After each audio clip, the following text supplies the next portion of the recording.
Hello again, and welcome to another episode of Stories from Real Life. I'm your host, Melvin E. Edwards. Thank you for joining me for the podcast where our personal stories remind us how much we can learn from each other. On today's episode, I'm joined by two respected high school coaches, Matt Roberson and Gene Bowles, who were recently hired to coach baseball at Boyd-Buchanan School in Chattanooga, Tennessee. We explored the journeys that shaped them, the lessons learned along the way, and the impact they've made far beyond the field. This conversation goes deeper than the game, into legacy, leadership, and the heart behind what it truly means to coach. Matt and Gene, welcome to the show. Thanks, Melvin, for having us. So I'm going to ask you guys a question and give both of you a chance to answer, with Matt answering first. This is a question specifically for Gene. So this is my first time meeting you, Matt, so nice to meet you. And I've known Gene for about 11 years because he coached my son in high school and during American Legion baseball in Annapolis, Maryland. And you guys are, as I mentioned, in Chattanooga, Tennessee now. But all right, so I'm curious, what originally drew you to coaching high school baseball, and what still motivates you today? So thanks for having us on.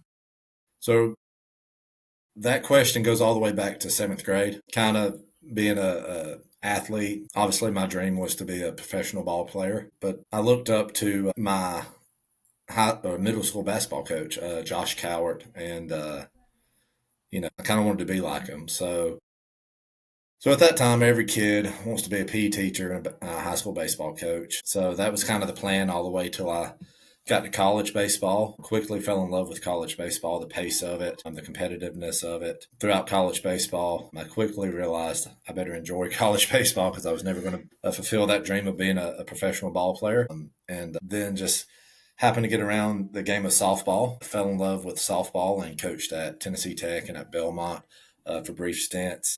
Had to go back and finish my degree because I had a little too much fun in college, and started doing private lessons at that time. And I really, at that point in time, never wanted to coach high school sports just because I had fallen in love with the college game. But what was supposed to be 1 year of private lessons went from 2 to 3 to all the way upwards of 6. Met my wife, who's from Boston, Massachusetts, and she fell in love with the city of Chattanooga. So I realized we were never going to leave Chattanooga. So tried like heck not to get into high school coaching. Tried selling insurance, tried selling advertisement for radio. Just wasn't for me. And, her being a middle school teacher, I said, well, why don't I try education? It'd be kind of cool to be on the same schedule as her. We'd have 3 months off. Actually tried to coach softball at Red Bank. They pushed me towards the baseball team. They had a tough run of it, and they had put a guy in charge that just one of the greatest people ever, Glenn Wagner. And he was 60 years old, never coached high school baseball, but a huge baseball fan and just an awesome person. And, it was from day one, I think he realized it was probably best for me to kind of lead the team, which I think was one of the most selfless things he could have ever done. And day one, the team showed up. They had wife beaters, backwards hats, shorts, Crocs on. And I was like, well, I'm not in college anymore. And so that's kind of when we took off. I'll get more into that as we go. But yeah, I guess to answer that question, I think I was always destined to coach high school sports all the way back from 7th grade to now. I've taken the good and the bad from every coach that I've ever been around, even from movies. I know that sounds crazy, but Remember the Titans is my favorite movie, and there's so many good lessons to be learned from that movie. The movie Miracle, obviously it's a real life story, and other movies. Even the coaches that have coached other sports like a Nick Saban, a Bill Belichick, a Phil Jackson, a Greg Popovich. I think a coach is a coach. It doesn't matter what sport. The question is can you motivate your player? Can you get the most out of that? Can you break them down and build them back up? So it's just something that is addicting to me to want to be a student of the game. And like I said, I've taken a lot of good from the people I've been around, but I honestly think that the bad is the more important, because I really try to coach the kids how I wanted to be coached. I try to put myself in their shoes. What did I feel like in high school? Because now that I'm 36 years old and, half a lifetime ago doing it, I still I still can remember what it was like to put on my first varsity jersey. I can still remember what it was like to be a freshman, nervous to talk to seniors. I can still remember what it was like playing my last season as a senior. So I really try to put myself in their shoes. Obviously, it's a different generation, but that's why I think it's super important to listen to this generation and to learn what drives them and motivates them. Okay, and I've got a couple questions relating to that a little bit later. So, same question for you, Gene. What originally drew you to coaching high school baseball? Yeah, probably my little league coach. So I was fortunate enough to have a guy between the ages of 9 years old through 12, Albie Norris. He's actually still alive. He's in his 80s now. So he was actually an older coach coaching us as a grandfather. And me and one of my close friends growing up, Derek McLeod, he mentored us, and just that whole program of St. Mary's American Legion, Little League, St. Mary's American Little League. And he coached a lot of the all-star teams and all that. But having the ability to see what a practice looks like, and be it at some high schools and even some colleges where the practices weren't as organized as our 9 through 12-year-old practice. I mean, we would practice 3 to 4 times a week. When I tell people that, they're like, what? And I was like, yeah, we had our own little field that was just ours. And I mean, we shared it with another team called the Yankees. We were the Indians, but they never really practiced, so it was pretty much ours. It was a old movie theater pit that if it rained, we'd still be able to play. But having the ability to call him, ask him questions about something I saw like on TV, like in a game, or be able to fill out even coaching advice through when I decided to come back home after college and didn't know what I was going to do. Picked up side jobs working at Food Line, doing drywall with my brother. I was like, well, I'm going to coach Little League baseball with you because he was still coaching. And we coached a year, and then I moved up to Annapolis and started coaching at St. Mary's, a little Catholic school. I found Lee Schwartzenberg, who had been at Cardinal Gibbons, which is where Babe Ruth played at St. Mary's Industrial School for the boys.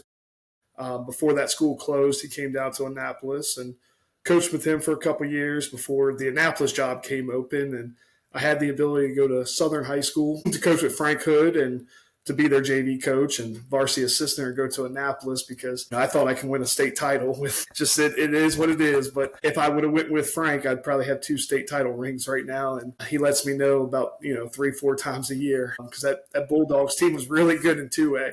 But learned a lot about myself in Annapolis. Did a lot of stuff where, looking back, not very proud. We got one hit where we had a little flare in right field, and I show up to practice the next day, sitting in a chair in right field and wait for the whole team to come out and just doing goofy stuff, trying to be somebody I'm not. It's funny.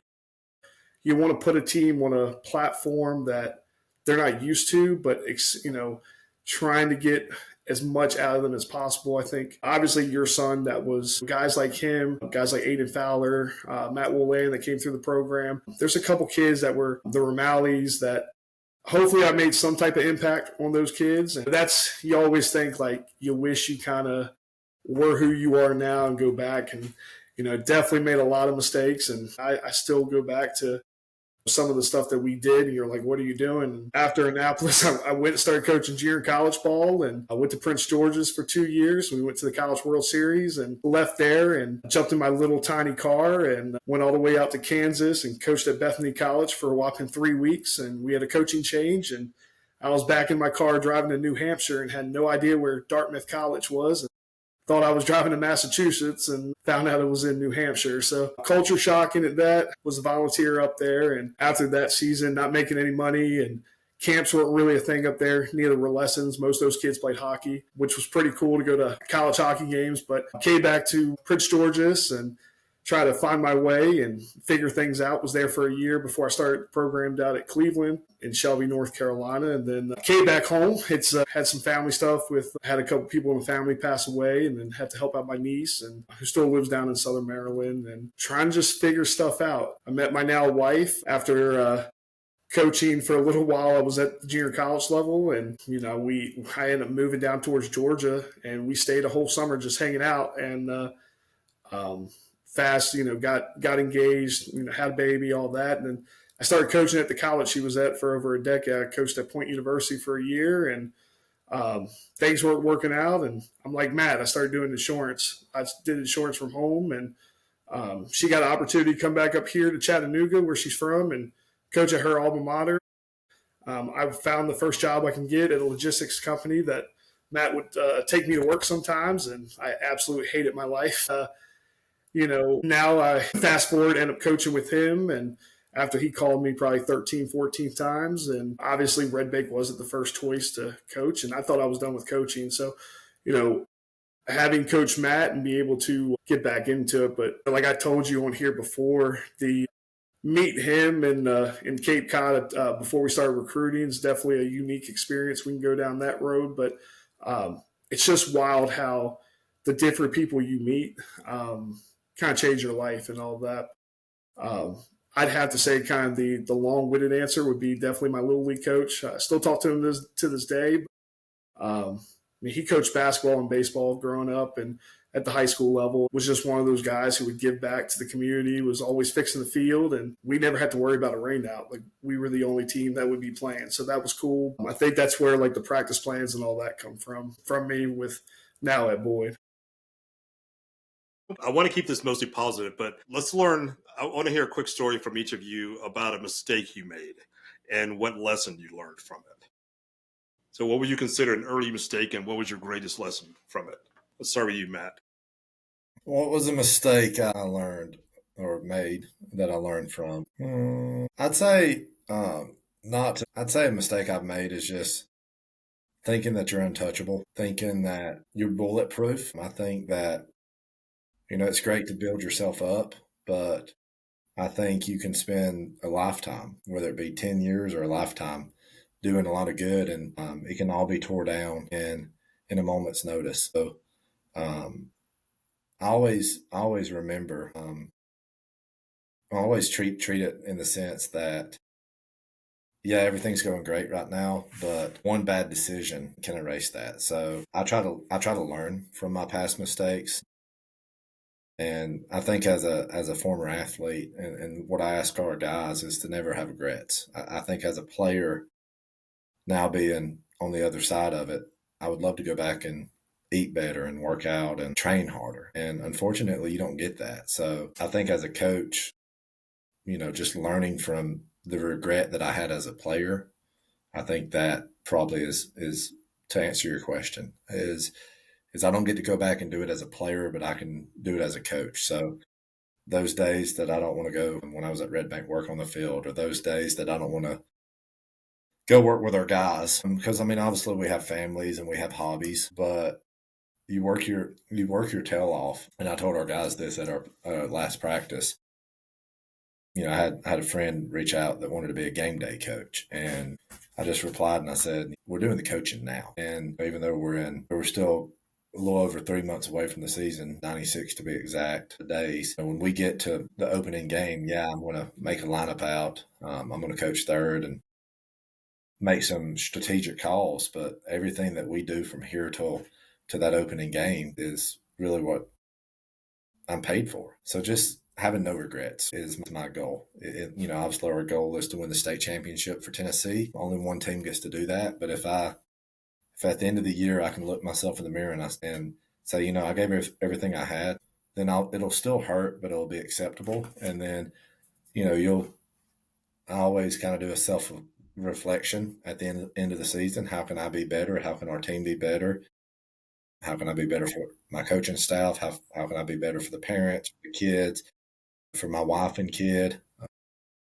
And then you go back to work. And like I said, you try to learn from your mistakes. We make them every day.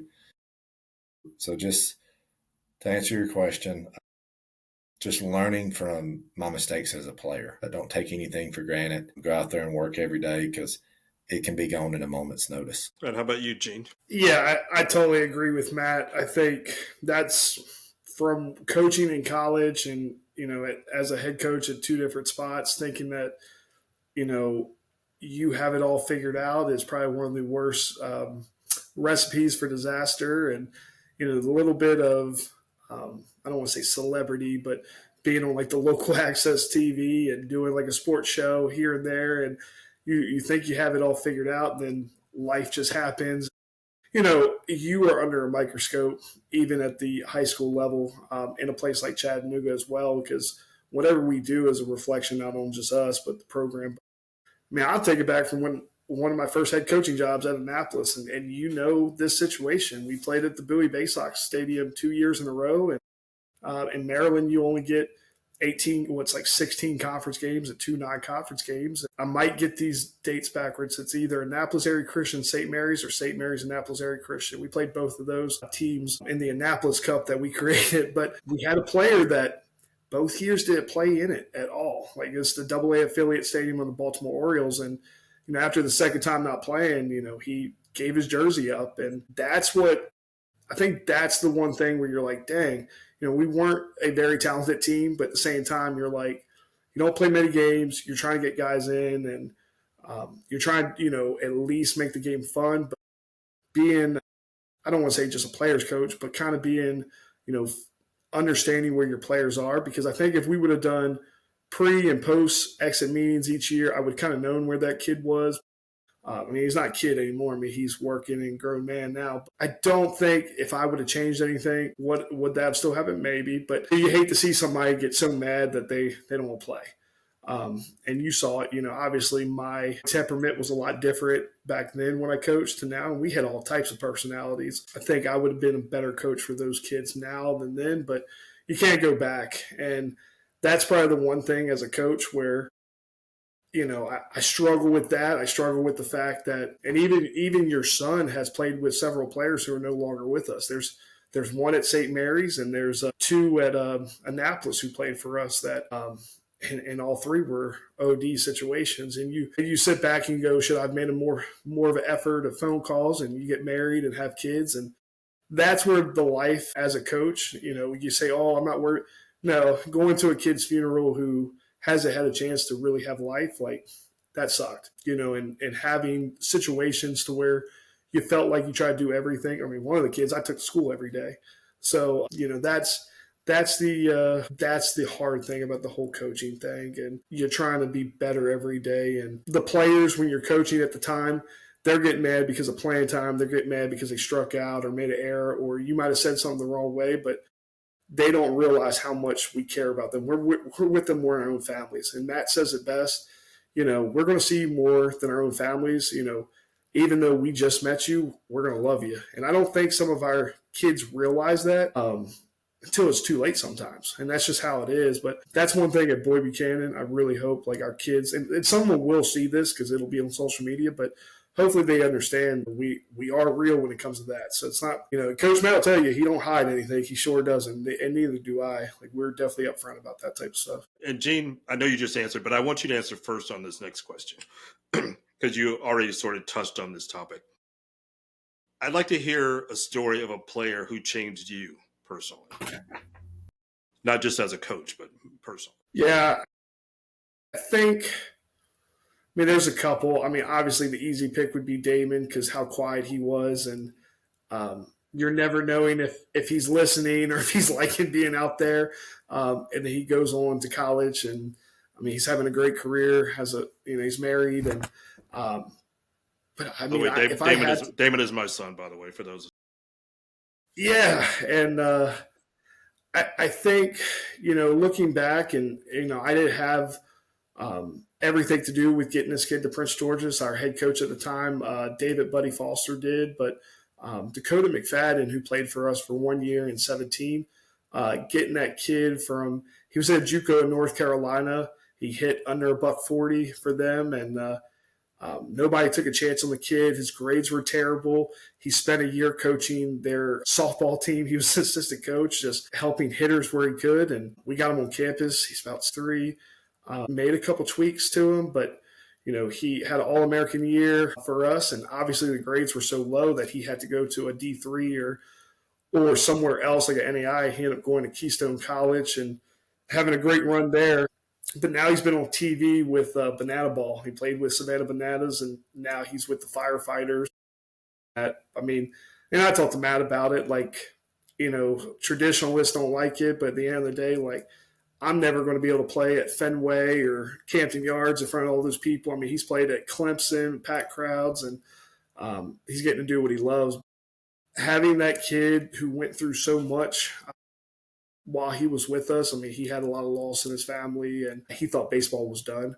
He just never stopped. I mean, we had scouts come see him, and if it was either one thing like he could hit, or where's he going to play? He can throw up to 90, but it's just not enough. And watching him every now and then hit big tanks on TV, it's cool. But that would probably be the one out of the list of kids I've coached over the time. But it's just weird, man. I've been coaching since I was 18. So there's so many kids hit me back, and I mean, they have kids or they're starting families. I'll leave you with one more. Kenny Arminger, kid that played for me at St. Mary's and played Legion ball for us. I know I'm going to leave out so many kids because there's so many kids that reach out, because Matt laughs at me all the time because it's even the kids that played for me for one summer in the Cape, and I don't feel like I did anything with those kids besides just hang out with them in the bullpen or on the bench. But Kenny, like seeing him just grow as a young man, and I mean, he's in the law enforcement now on the Eastern Shore, and I mean, he built himself a nice life, and he's got a beautiful wife, and doing everything he wants to do. So you got to be happy for those kids. That I just glad I got to spend a little bit of time with him. Damon, by the way, loved playing for you. He was really, really disappointed when you weren't back for his senior year. He actually almost didn't want to play anymore. So he really enjoyed playing for you. So I want to make sure you know that. I've told you that before, but I want to tell you that here. Well, I appreciate that. And I do have a question about the Savannah Bananas much later in this interview, near the end. I just want to hear your thoughts on that. All right, Matt, what's a player or two who's changed you personally, or impacted you, not necessarily changed you? Yeah, I mean that's such a difficult question, because I think each player is their own kind of puzzle, and that's the cool thing about them. I really don't even remember the first one when I came to Chattanooga. I came to do 5 lessons. I was promised 5 lessons, and it turned up to over 45, but it was some 8-year-old. And here I come coaching from a Division I, and all of a sudden I'm having to explain it to an 8-year-old. And what that did is that made me learn to figure out a different way to say it. So whoever that kid was, definitely. But I'd say I'm going to give 2 answers, one from my private lesson days, and then one from my short stint as a head coach. So the private lesson days would be Bentley Steiner. She is in her senior year playing softball at Montevallo. She was a kid that came to me around the age of 12 or 13.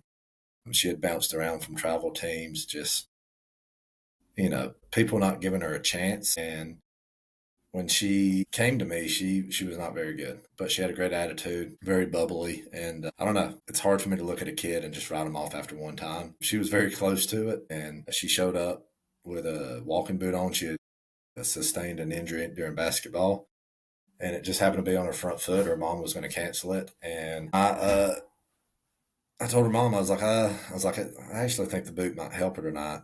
She's kind of been hard on her front side. Let's, maybe that'll work. And kid you not, it's the dumbest thing I've ever seen, but it did. And she took off, and the rest was history. All of the travel teams that kind of did her wrong or, wrote her off, they all of a sudden wanted to be her bud. Even in high school, did she go to play for Oklahoma or Tennessee? No. But she has basically had 4 of the best years at Montevallo. Obviously we don't talk as much as we did because she's busy, I'm busy, but I think we keep up with each other from afar. So, just seeing the success, it's always something I've always said is, I call her B, but I'm like, hey, it's me and you, B.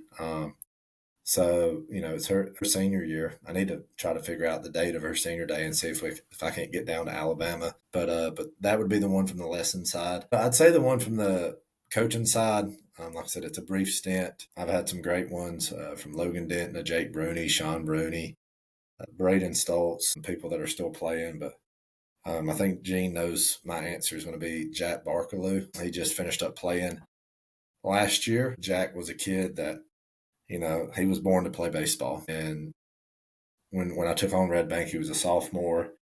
And I can just remember when he first started hitting, because I had not really conversated with him. And I just remember thinking, whoa, I didn't realize I had that here. And then he opened his mouth. And I was like, all right, he's a punk. And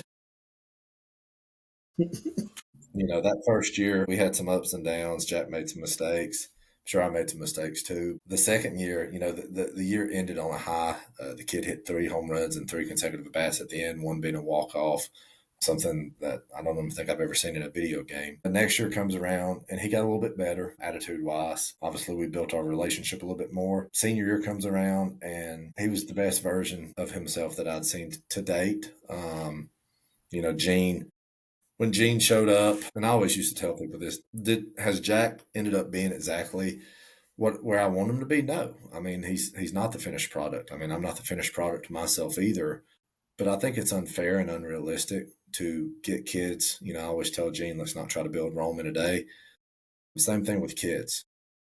It might take 10 years. It might take a lifetime. I'm working on myself every day. And so, when senior year came around, there were so many things that Jack did better than he did his sophomore year and his junior year. And so he was taking baby steps. And I always say, as long as you're taking a baby step forward, you're going somewhere. Everybody wants to take the big step, and we just got to keep the cart rolling somehow. Don't stop, and if you do stop, just don't go backwards. Always be a glass half full kind of person. And Jack, there were times that I got frustrated with him last year. He made a great mistake at the end of the year, doing something he shouldn't have done, and we handled it. And at the end of the year, our success that we had was due in large part to him. He finally bought in. Not that he had not bought in before, but he really just, I kind of went to him and I said, son, this could be your last week of baseball. And I said, but if we keep winning, it could go on for a long time. And it did. It went on for a month. And at the end of the year, I remember, we're crying out. I'm crying because I'm an emotional guy, but after we lose a heartbreaker, we're emotional. I'm not emotional because we lost. Losing's part of sports. It's part of the game. I was emotional just because I knew for those last few minutes that was going to be the last time that team was ever together. And I don't think they realized that. But I knew that our seniors were going to be gone. Little did I know that was going to be the last official game that me and Gene coached at Red Bank. But I knew I better soak it in. And so, we break it down and Jack comes up behind me and he gives me a hug and he said, Coach Matt, he said, I want to thank you for the best month of baseball in my entire life. And I think I thanked him back or something like that. We still communicate today, and he's actually going into the Army this spring. He was one of the first people I called when I accepted the Boyd-Buchanan job. And because he had made some comments before that he thought I deserved to coach a better team than Red Bank. And I thought that was a stupid statement because, I think I said something along the lines of, Jack, you deserve me just as much as anyone else does. But that was the kids we had at Red Bank. And so yeah, Jack Barkaloo, while, he definitely frustrated me at times and, made me maybe take a headache pill every now and then. He's going to be a kid that I'm always going to cherish and love. It doesn't matter if it's him or anyone. When you go to work with those kids every day, you create a bond, and that bond is going to last forever. So, like for instance, the kids at Red Bank that we unfortunately had to break the news to a few weeks ago, right now they're probably hurting a little bit. I get it. I would be too. I am in so many ways as far as having to make that tough decision, but that's never going to take away from what we did. That's never going to take away that I'm going to be there for them. It's easy to say it. It's harder to do. So anytime I'm able to get that opportunity to put my money where my mouth is, I do it. So, but to answer the question, Bentley, that little 8-year-old that taught me how to reinvent myself and describe it, Bentley Steiner from the private sector of it, and then Jack Barkaloo from the team side of it. How has the role of a high school coach changed with social media and the high pressure sports culture? I think social media has changed everything. I think that you are constantly under the spotlight. I think that you have more temptation. You have more distractions. I know that I've seen people like Michael Jordan and players that, played before me that would tell you that if social media was around when they played, they probably would have never made it because they would have been canceled. So I think that kids need to be aware that, kind of like I said earlier, you can be the best and be on top of the world, but one bad decision can change you as far as the distractions of it. The iPhone tells you how much you're on your phone. And so I think there's a lot of good that can come from it. I know personally, we use an Instagram group that I created to show videos to our guys. There's a lot of useful knowledge out there, a lot of really good coaches across the world, but it can be a good thing and it can be a bad thing. It just depends on what you do. So you just want to make sure that you're not putting it, once you hit send, there is no getting it back. So I always tell, I think it was Stephen A. Smith that said that way back when, like, don't hit send or something like that. Just the distraction and the ability to cancel yourself really fast is something. So, All right, Gene, what about you? Yeah, and I'll be quick. I mean, you know this story, but when Josh Hader pitched in the All Star game at Nationals Park, and he didn't have a great outing, and all the trolls online went through his social media and found stuff he said when he was at Old Mill High School. And was he a dumb teenager at the time? Yeah, he's talking to his friends, trying to be funny. That came back to haunt him. Even if you have a PR team, some people don't think about what you did as a 15, 16-year-old could come back to haunt you. But that's the negative too. Like, do I think he's that same person? No, I don't. But at the same time, public opinion, and when you get a platform, and Matt says it best, the people on the way up sometimes aren't the same people on the way down. So, you got to be smart what you post online, and you got to make sure it's beneficial in that. So you guys are going to be coaching once the season starts. Actually, you've already started for fall ball at a private school, which is a little bit different from a public school where you can actually have a little bit of an influence on who who attends the school and who plays at the school. So if you could recruit all of your own players, what kind of player would you look for beyond the talent and the statistics? Just a good human being, good character, good work ethic, someone that I can trust, someone that's loyal. We all play our final game at some point in time, but the biggest thing is we want to make sure that we've got good people in our program. We want to, and that's, we've already kind of started to line up some projects for our guys. I've said over the last few weeks, just because I'm coaching a private school, that doesn't take away that, when I came home, I was taken to a double wide trailer. And there's nothing wrong with double wide trailers, but I don't know if anybody at the private school sector is doing that. So I think it's important to remember who I am. And I've been given a platform to make an impact, to introduce to these kids some things that they have never seen. And a lot of people will say that they're spoiled and entitled. And I would say they're privileged. I hate to use those words, but they are privileged. Their parents have worked hard. So we just want to make sure that they're able to see that, it's a big world out there. And after you get out of high school or college or whatever, you need to be able to get along with people and see people for who they are. I always tell the kids, be careful how you treat that person in your class, because in 20 years, you might be sitting across a desk from them needing a job from them. You just never know what's going to happen. So we're just looking for high character kids, kids that don't want to be given anything, kids that want to go earn what they. So what about you, Gene? Yeah, I'll piggyback off that. So at the college level, I look for players how they talk to their parents. Were they back talking to their parents? Did they hold the door for their parents? Did they hold the door for other people when we take them out to restaurants? I'm guilty. When I knew we were going to certain restaurants, I'd make sure that restaurant knew we were bringing a recruit in, and they would botch their meal pretty bad and see how they acted. Because if they were terrible to the wait staff, we don't want that kid. And that comes back finding good character kids, good people. But overall, we want people who are not just trying to make Boyd-Buchanan a better place, but the city of Chattanooga and eventually abroad. But we're not in this for photo op. I know there's some institutions around here that like to do stuff just for photo ops, but that's not us. We're in the business of transformation of lives and making sure our guys are going to be good people. Piggybacking on that answer, Gene, I want you to answer this next question first. So what life lessons does baseball uniquely teach that players might not fully appreciate until later on? And that goes along with what you talked about with the recruiting experience at a restaurant. Yeah, I think, you know, baseball is the one sport where, we said it before. We have a young man right now, Boyd, who started his season last year going 0 for 17 with, missiles everywhere. Dustin Pedroia went 0 for 18 with missiles everywhere, and it's a sport of failure. You do everything right and still come up short.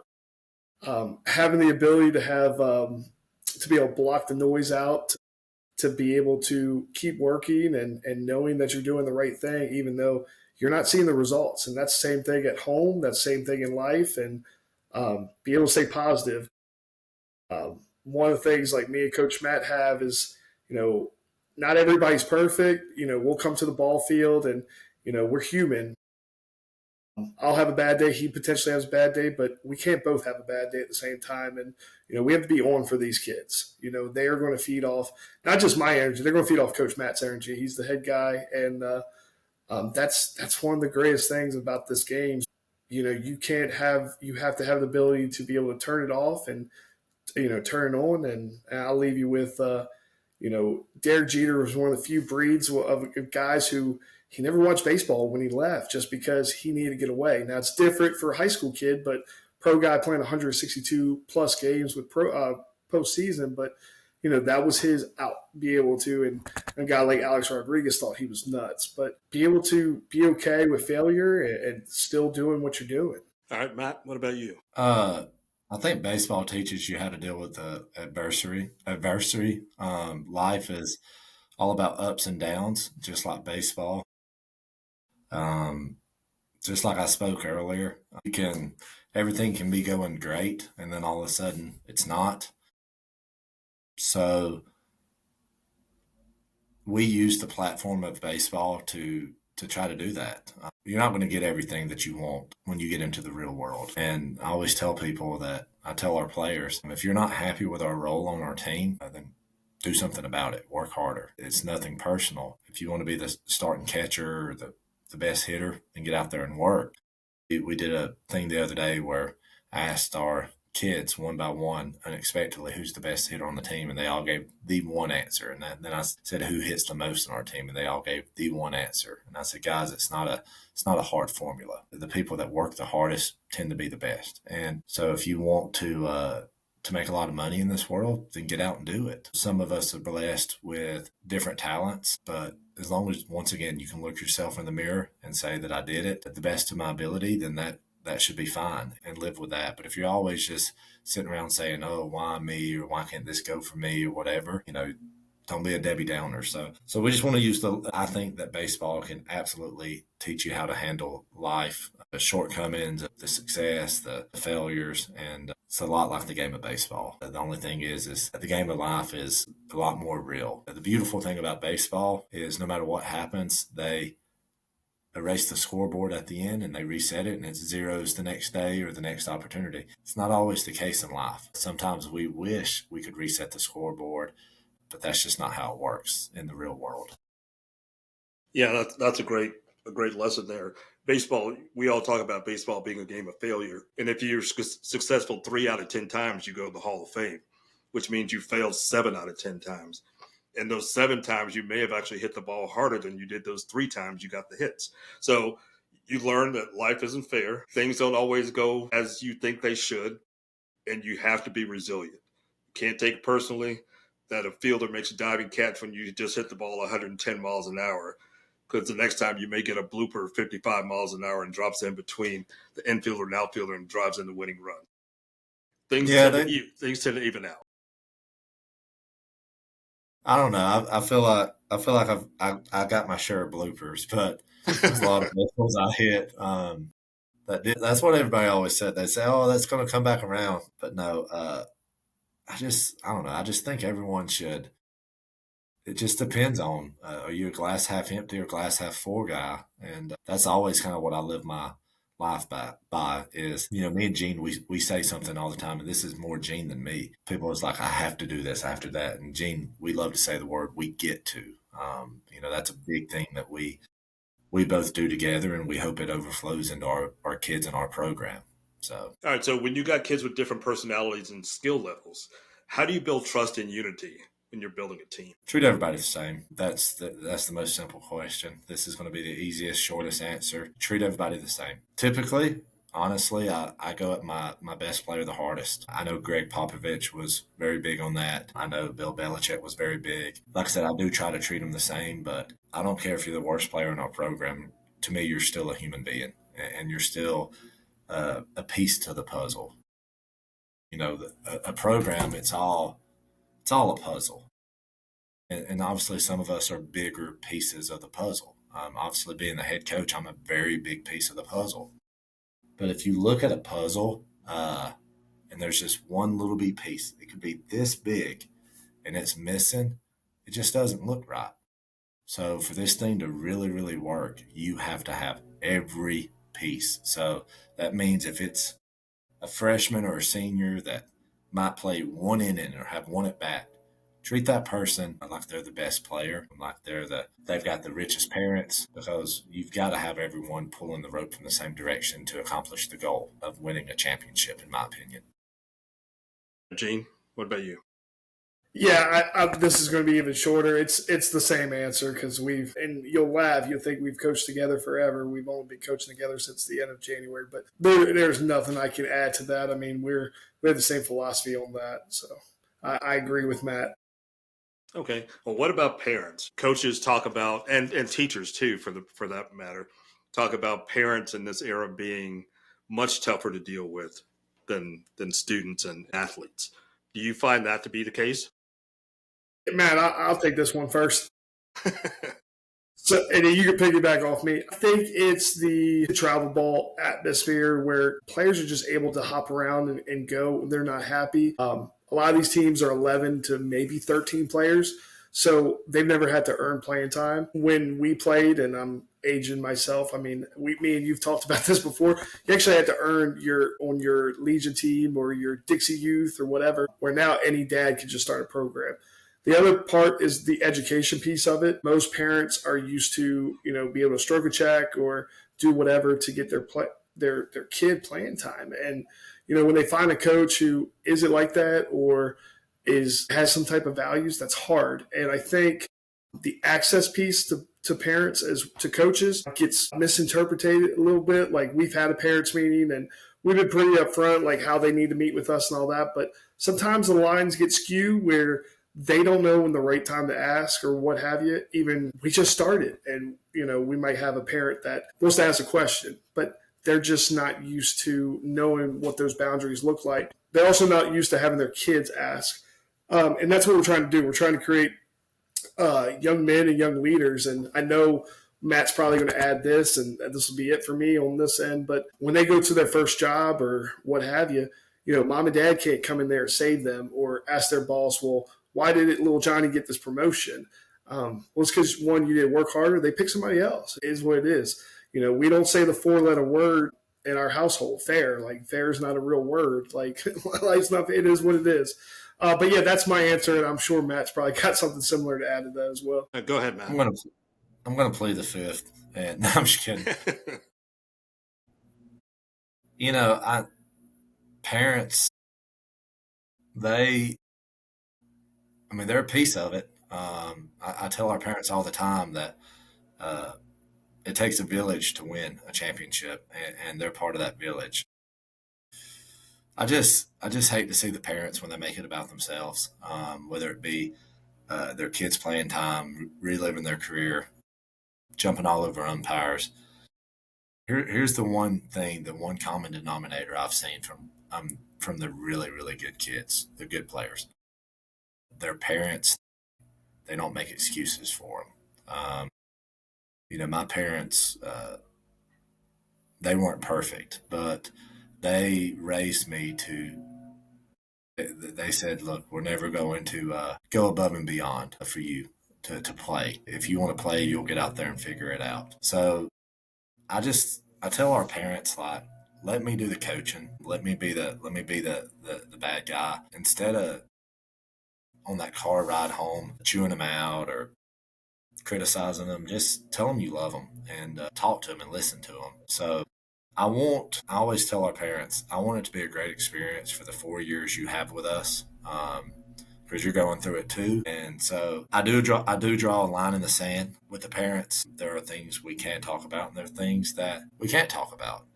Parents know that don't come sit in the dugout during practice. I've had that happen.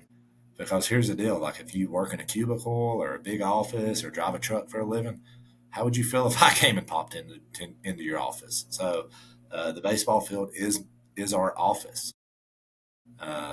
It's already kind of weird that you can be on the outside of our office. It's like we're working in a glass office and you can see everything, and that's fine.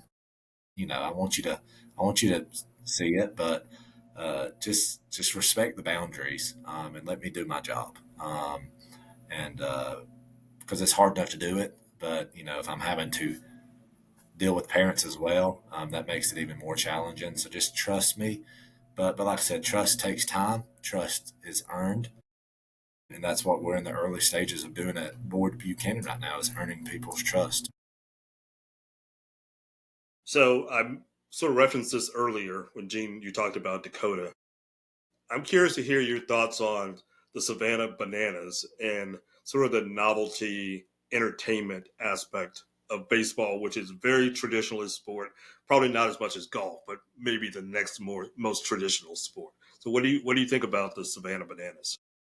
Yeah, I didn't know what to think about it when I first saw it. I've had a couple former players. Obviously, Dakota plays for them now in the Firefighters, so another team that plays them. Brandon Crosby, who was on our 17 team, he played 1 year for them. He's now in that Cosmo League down in Virginia. Gilly, the manager of the Bananas, is one of my coaching friends. And then obviously I knew Jesse Cole when he was in Gastonia and what he did with the Grizzlies there and turning that whole franchise around. I think this brings a new fan to baseball. I think this brings – I've never been. I've seen it on TV. Like a couple of my buddies have asked me to go.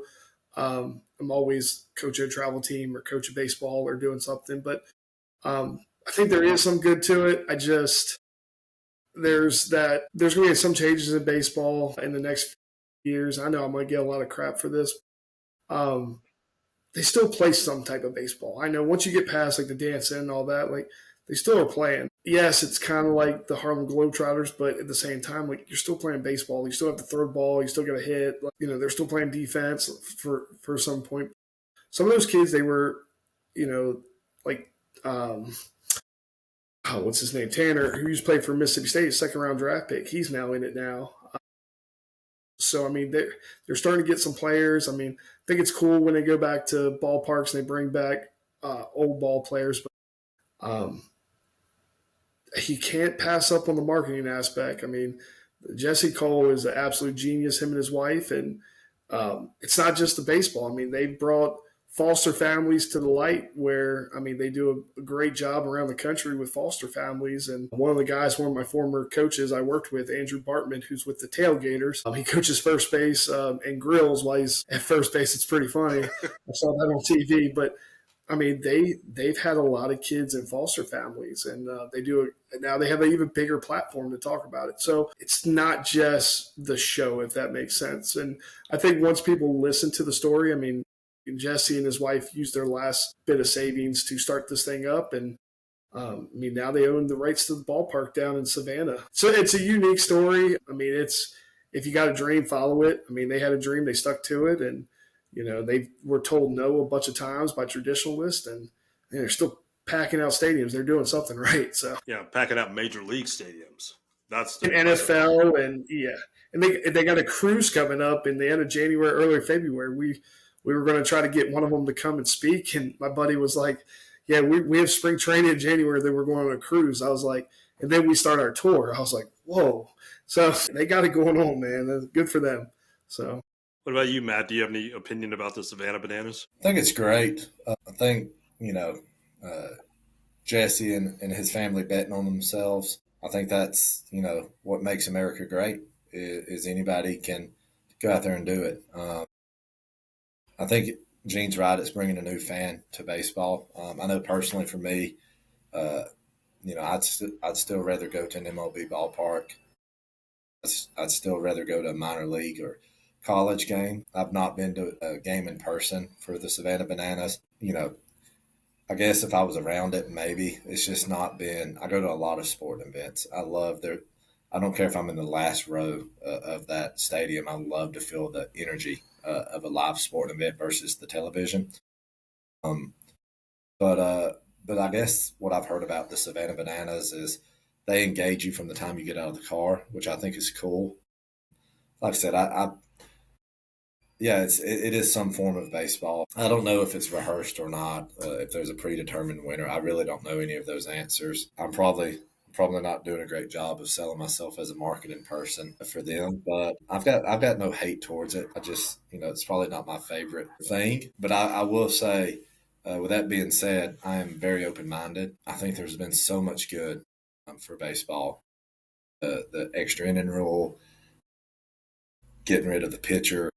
I might not like as much as the Savannah Banana stuff, but I also don't like the people that are like, oh, it's got to be like this from the 1920s. Um, because to me, baseball, once again, is like life. Do we really want to go back to how it was in the 60s in America? Do we really want to go back to how it was in the late 1800s or maybe even 10 years ago? So I think it's important in baseball and in life to be open minded and to know that just because it's been one way doesn't mean it's not better another way. So that would be my answer for that is just be open minded, try everything out. I tell our kids all the time, don't be predetermined. Don't tell yourself you're going to hate that spinach before you put it in your mouth because you're going to hate it. Be open minded. You actually might like it. So that would be my answer for that. Okay. And final question today for the two of you. So if your former players were sitting here today, what do you think they'd say about the impact you've had on them as players and as people? So if a former player was sitting here today, I try to make sure I do a good job of still reaching out. I talked to two on the phone today, but I hope they would just say that something that I've done during their time, whether it was 1 year, 4 years, hopefully they kind of like I've done with my previous coaches, they've taken it and they've ran with it, and they've either done the same thing or they've done it better. Kind of like records are made to be broken. If you can take something that I've taught you and go do it better, then please do. But hopefully they're just a good work ethic. Once again, be a good human being, be open minded, and just love everybody. I just think it's. I don't think this life is as long as people think that it is. We can be here today and gone tomorrow. You can have a job today and it can be gone tomorrow. So just take every day like it's a blessing. Don't take it for granted, and give it everything you got. And I hope that our players, my players, whoever we've been a part of, could speak on that. Gene?